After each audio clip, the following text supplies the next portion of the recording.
Wildcard Wednesday is here and it brings some lackluster veterans, but it gives us opportunity to have more time to talk about Series 4 coming ahead. Let's jump right into it.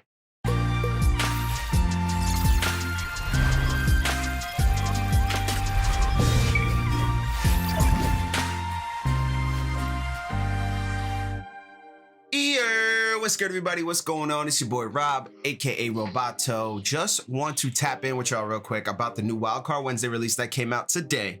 There is a new reroll for it. The cards aren't the best overall or up to what we're expecting by now, but it's all right.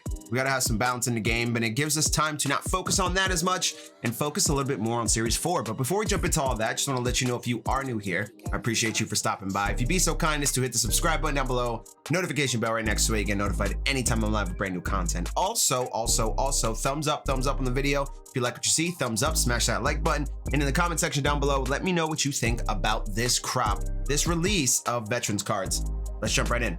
All right, so before we jump into the actual game and go over some Series 4 stuff, I do have to go over some of the Veterans releases today. First and foremost here, we're getting 5 of them. First up here is Quan Alexander, and again, just like the video the other day, I will throw up their theme teams here so you guys can get a look at which teams will get these cards, I guess, added to their squads. One thing to note here, Veterans cards are very similar to Campus Heroes and vice versa. Basically, this card, you will be permitted to put all different team chems, depending on which teams they played for, onto the card without having to use a power-up. So keep that in mind there. I know some of the cards might have power-ups, for example, my guy Linval Joseph, but if you just get the card itself, you do not have to worry about getting a power-up to switch his team chems and such. So Quan Alexander here, I mean, it's a linebacker, right? Now let's put it in context of a 93.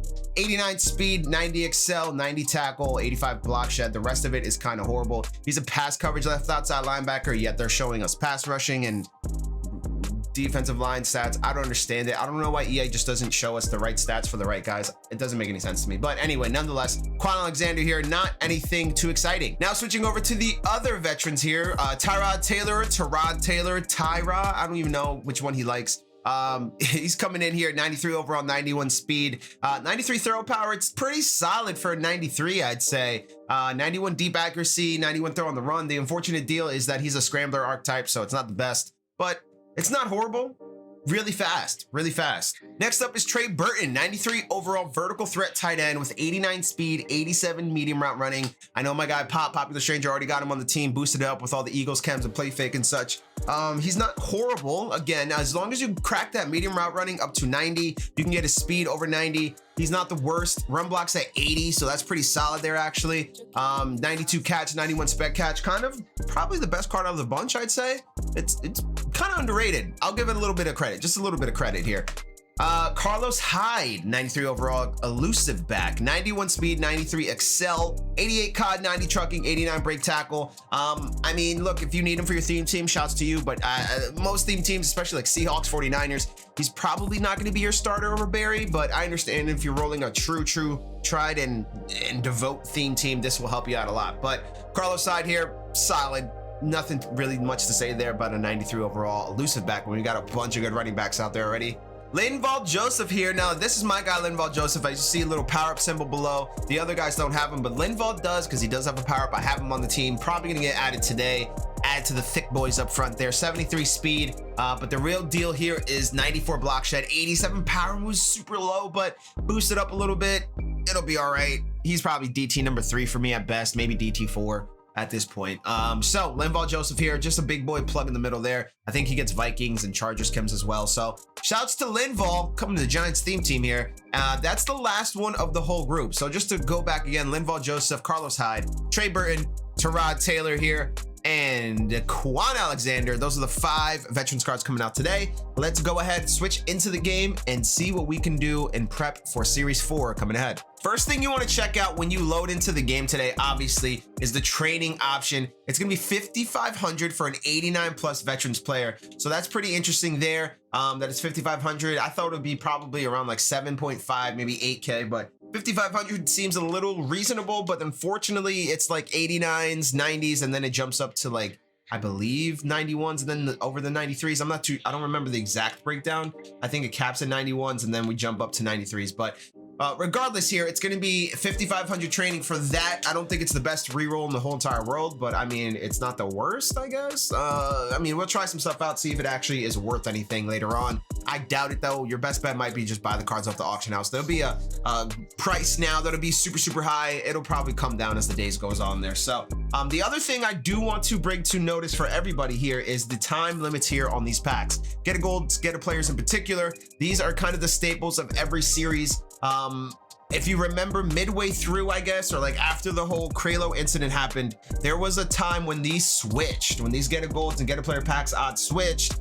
And there was some concern that, hey, maybe we won't get this switch over again, but the switching over is a good thing because that means, and that tells us that their pack odds are getting refreshed. They're going to bring new packs. They're going to go ahead and probably increase the OVR here for get a gold 63 plus and increase the get a player odds here to do like maybe 82 plus or even higher, depending on what they decide to do. So keep that in mind there going forward. You got clutch packs in there as well. Team of the week packs, no expiration yet. And the competitor store also has timers on them too, so go ahead and get that competitor store stuff done that you need. So that's the store real quick. The one thing I did want to bring up to everybody's attention or kind of discuss here is exchange sets.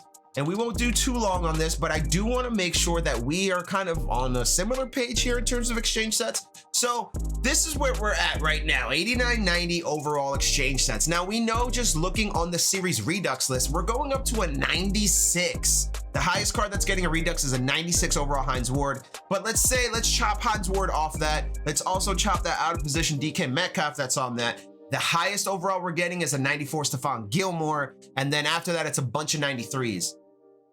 I am wondering, very much wondering here, if this exchange set will be 89.90 still, but we'll get 91.92. I think it's pretty solid there bet for 91.92. So you have 89.90s right now. Might be a good idea to get a 90, some cards saved up so you can do the 91.92 exchange. But the other thing I'm worried about is the 93.94 overall exchange. Would EA go ahead and kind of bless us with that? Because we have a bunch of cards that are 93s. Janoris Jenkins, Drew Brees, 94 Stephon Gilmore, bunch of 93s that came out through Blitz as well. Tyreek Hill, Cam Chancellor's a 94. So there's some 94s here that I think, look, I'm not saying to save up your 91, 92s, but if you actually go on the market here and kind of see what the prices are, a lot of these cards are dirt cheap and training value at the worst, right? So I don't think it's the worst idea to go through here and maybe go ahead and bank on some 92s for under 75. Yeah, I mean, some of these are so cheap right now, man.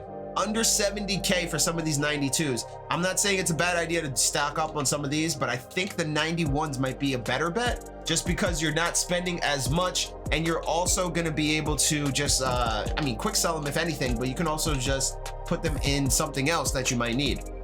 So if we do get something for 91, it could be a good idea just to quick sell these cards, but if the 91s are coming out and they're cheaper than what's going to spit out for the 90s, or I mean, this is upside down here for some reason.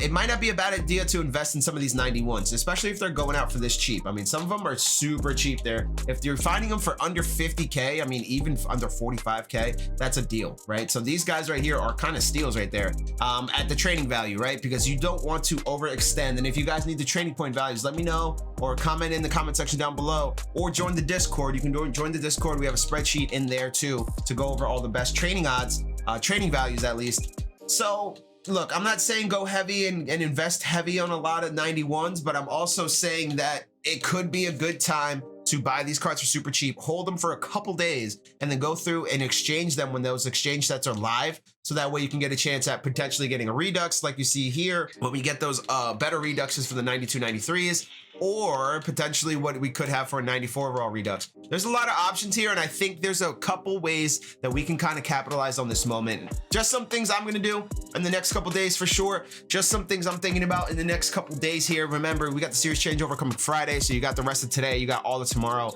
and you got early morning Friday before everything switches over. So keep that all in mind here as we come down the home stretch of Series 3, heading into Series 4. Prices are low. They're at astronomically lower prices than we've seen since Blitz, and that's because people are just trying to sell off, make some coins, packs. And they're also been ripping packs because of the all pro bundles team of the week yesterday. They might be buying some more stuff today for veterans. Depends. I mean, it'll mostly be training, but people will still go out there and rip some packs. So keep that in mind there going forward. That's going to do it for this video. We might be back later with some interesting stuff to help you plan out more, especially if you're on a budget, let's say, right? But that'll be later on. For now though, catch you next time. Thanks for stopping by. Peace out.